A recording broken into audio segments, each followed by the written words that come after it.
चलिए बिना किसी देरी के सीधे आज के इस बेहद दिलचस्प विश्लेषण में उतरते हैं। हाल ही में अफगानिस्तान सीरीज के लिए 2026 के इंडिया स्क्वाड का ऐलान हुआ है और सच मानिए इसने इंटरनेट पर जैसे एक भूचाल ला दिया है। हर तरफ हर क्रिकेट फैन और एनालिस्ट की जुबान पर बस इसी सिलेक्शन की चर्चा है और प्रतिक्रियाएं एकदम विस्फोटक हैं। आज हम उन दावों, आंकड़ों और तर्कों की गहराई में जाएंगे जिन्होंने इस स्क्वाड को भारतीय क्रिकेट के इतिहास के सबसे विवादित सिलेक्शंस में से एक बना दिया है। सोशल मीडिया पर तैरता हुआ एक कोट काफी कुछ बयां कर रहा है। कहा जा रहा है, इसे अब इंडियन क्रिकेट टीम मत कहिए, इसे गुजरात टाइटंस क्रिकेट एकेडमी कहिए।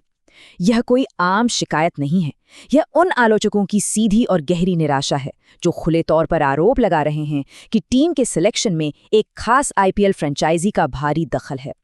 यह एक गंभीर दावा है कि राष्ट्रीय टीम का चयन निष्पक्ष न होकर एक विशेष लॉबी के इर्द गिर्द घूम रहा है। भाग 1, गुजरात टाइटंस लॉबी का आरोप। जब हम इन दावों के पीछे के आंकड़ों को देखते हैं तो हैरानी लाजमी है। जरा सोचिए, 15 खिलाड़ियों के टेस्ट स्क्वाड में से लगभग आधे, जी हां 7 खिलाड़ी, और ओडीआई स्क्वाड के 4 खिलाड़ी सिर्फ एक ही आईपीएल फ्रेंचाइजी गुजरात टाइटंस से आते हैं। कई स्रोतों का मानना है कि भारतीय क्रिकेट में किसी एक फ्रेंचाइजी का इतना बड़ा दबदबा पहले शायद ही कभी देखा गया हो। आलोचक तो यहां तक कह रहे हैं कि अगर नियम आड़े नहीं आते तो शायद पूरी की पूरी टीम ही वहीं से चुन ली जाती। भाग 2, दिग्गजों की अनदेखी। अब बात करते हैं उस मुद्दे की जिसने सबसे ज्यादा सुर्खियां बटोरी हैं। मोहम्मद शमी जैसे दिग्गज गेंदबाज को लंबे फॉर्मेट से बाहर रखा गया। चीफ सिलेक्टर अजीत अगरकर का बयान आया कि फिलहाल हमें यही बताया गया है कि वो केवल T20 क्रिकेट के लिए तैयार हैं।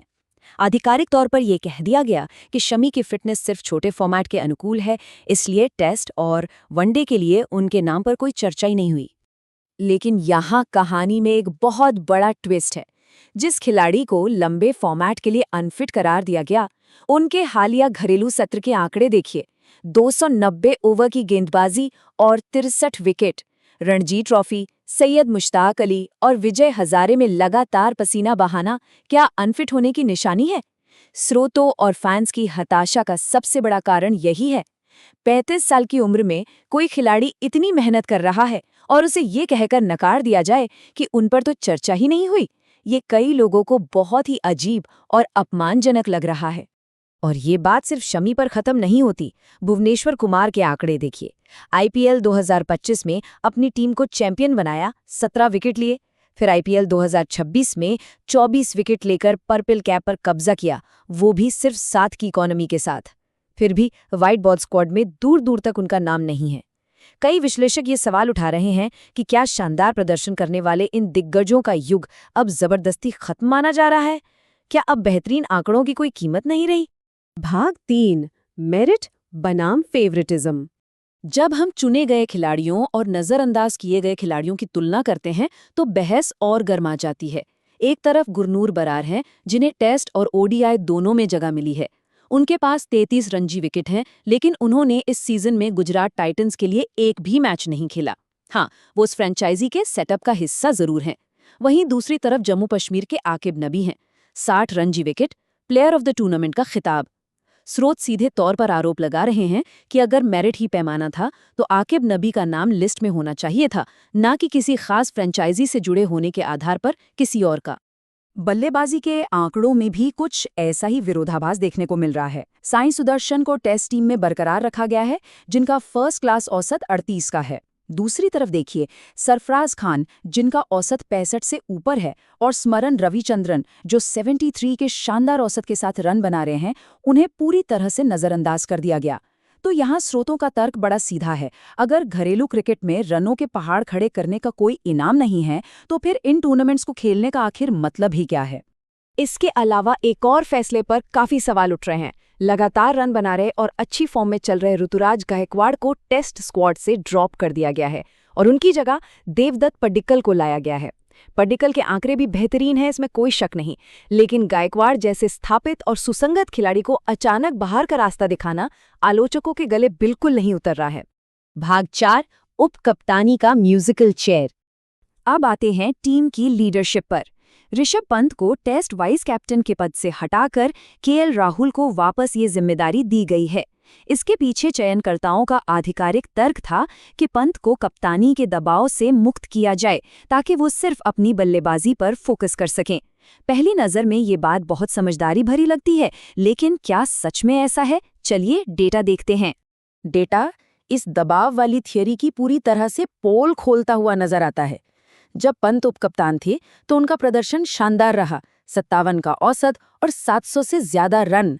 मतलब लीडरशिप के रोल में वो दबाव में बिखरते नहीं हैं, बल्कि और ज्यादा निखर कर सामने आते हैं। वहीं जिन्हें नया उपकप्तान बनाया गया है, केएल राहुल, उनका कुल टेस्ट औसत 35 के आसपास है। इन आंकड़ों को देखकर श्रोत ये सवाल पूछने पर मजबूर हैं कि आखिर ये फैसला किस आधार पर लिया गया। और ये लीडरशिप वाला सस्पेंस सिर्फ टेस्ट क्रिकेट तक सीमित नहीं है। ओडीआई टीम में भी कुछ ऐसा ही अचरज भरा फैसला हुआ है। केएल राहुल ने हाल ही में अपनी कप्तानी में भारत को एक अहम व्हाइट बॉल सीरीज जिताई थी, लेकिन इनाम में क्या मिला? उनसे ओडीआई की उपकप्तानी लेकर श्रेयस अय्यर को दे दी गई।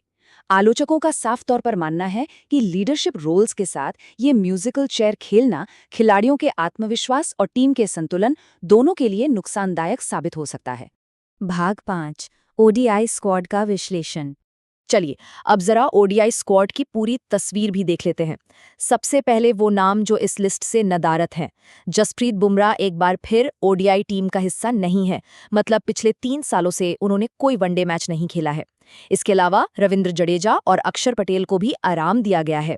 चयनकर्ताओं के हवाले से बताया जा रहा है कि ये 2027 वर्ल्ड कप को ध्यान में रखते हुए दक्षिण अफ्रीका की पिचों के लिए नए विकल्पों को आजमाने की एक सोची समझी रणनीति है। अब तक हमने कई आलोचनाओं की बात की, लेकिन इस विश्लेषण को संतुलित रखते हुए कुछ बहुत ही शानदार और पॉजिटिव फैसलों की बात भी करनी होगी। स्रोतों ने हर्ष दुबे के सिलेक्शन की खुलकर तारीफ की है। 69 रणजी विकेट और 400 से ज्यादा रन, उनका टीम में आना एकदम मेरिट पर आधारित माना जा रहा है। इसी तरह प्रिंस यादव, जिन्होंने आईपीएल में 16 विकेट चटकाए और विराट कोहली को बॉल ऑफ द आईपीएल फेंकी थी, उन्हें भी टीम में अपनी प्रतिभा साबित करने का बिल्कुल सही मौका मिला है।